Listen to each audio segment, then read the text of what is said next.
Ensuite, passer à la magie avec vous, Gaël. Vous êtes un peu notre petit inventeur à nous, hein, quelque part. Et bah justement, c'est complètement l'inverse, j'allais dire, parce qu'en fait, en magie, nous, on n'a rien inventé.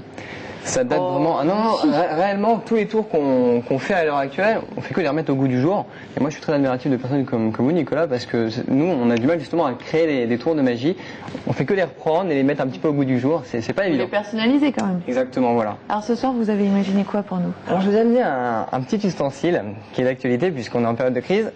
C'est simplement un petit fermoir de porte-monnaie. Ah oui, mais il manque quelque chose, oui. Effectivement. Bah en fait, je vous cache pas, Monique, c'est vraiment la crise, dépensier. Oui. Je suis un peu dépensier, donc ça n'aide pas les choses.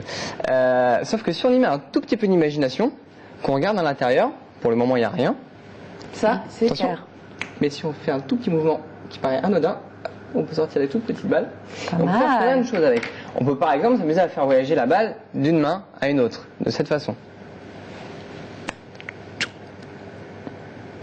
La première fois, ça ne marche pas. Est-ce que vous savez pourquoi? Puisque je vais vous dire ça, je sais le faire. Parce que vous n'y croyez pas. Tout simplement. Mais si vous y croyez un tout petit peu... Vous voulez dire que c'est de la mauvaise volonté de notre part? Si on fait un tout petit mouvement, cette fois-ci plus invisible, on peut la faire voyager. Mais on peut même le faire avec deux balles et vous allez voir que c'est plus joli. On en place une dans la petite pochette et si on fait un petit mouvement de la main gauche vers la droite, ça peut voyager. Oh là là! Alors c'est bien, mais c'est dans ma main. Et bien souvent, bon, on se dit c'est dans la main du magicien, donc c'est truqué. Est-ce que, Émilie, on peut essayer dans votre main? Vous commencez à m'inquiéter. Mettez-moi juste sur la main droite, ok? Ce que je vais vous voyez, il n'y a rien dans ma main. Voilà. Et on n'est pas complice, promis. La première chose que je vais pour le moment faire, c'est conserver une première balle. Vous allez prendre la deuxième et serrer la main comme moi bien fort. Et pour le moment, vous ne bougez pas. Allez-y, vous serrez la main très fort. Et pour le moment, vous ne bougez pas. En fait, ça peut aller très vite. Si tout se passe bien, on claque les doigts. On frotte tout doucement la main, ça paraît inutile et anodin, mais ça permet de faire disparaître la balle.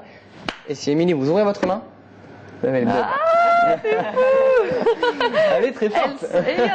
Il y en a deux, c'est vrai. Future assistante de magicien. Vous avez vu, je fais ça bien. Hein ouais, je crois. Pas mal. Hein. Alors, je vous ai amené autre chose, qui est là aussi assez amusant.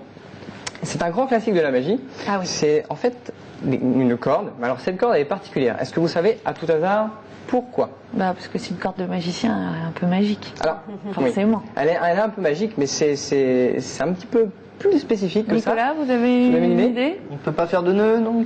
C'est un peu, voilà, c'est un peu dans cet esprit. Mais si on fait un simple nœud, effectivement, de cette façon, hop, je vous montre, on fait un tout petit nœud. Voilà, tac. On prend une paire de ciseaux invisibles, je vous la montre, et on peut s'amuser en fait à couper les bouts. C'est-à-dire qu'on se retrouve avec deux cordes, je vais vous les montrer, une petite et une grande. Qu'est-ce qui s'est passé? Alors, regardez bien, hop, une toute petite et une grande. On peut même les rendre de taille similaire simplement en tirant de cette façon. Alors, il y a un truc qui est quand même très intéressant, c'est qu'on peut revenir en arrière. Des fois dans la vie on aimerait bien revenir en arrière, et bien sachez qu'avec la corde, c'est possible.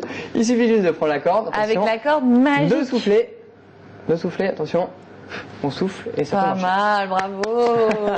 Bravo Gaël Brinet. Attention, on va terminer. Il suffit juste en fait d'enlever les bouts de cette façon. Ça on le voit moins souvent. On enlève les bouts, on fait 1, 2 et 3. Et en fait maintenant on se retrouve avec une corde qui n'a plus de bouts.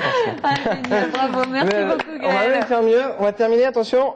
On remet les bouts de cette façon sur la corde. On fait 1, 2, 3. Et pour finir, on va réellement mettre les bouts The finish. à l'intérieur de la poche.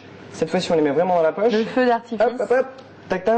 Et si on attend un tout petit peu, les bouts reviennent et le centre de la corde se restera. Vous pouvez tout examiner car il n'y a rien à voir. Bluffant. Merci beaucoup Gaël. Oui, c'est vrai, la corde est là. Merci beaucoup d'être venu sur notre plateau. Merci à vous de nous avoir suivis. Je précise que si vous voulez bénéficier, vous aussi chez vous, pourquoi pas, ou pour vos réunions de famille des tours de Gaël Brinet, vous pouvez vous rendre sur son site internet. Rendez-vous demain à 18 h sur TV Tour. Très bonne soirée à tous.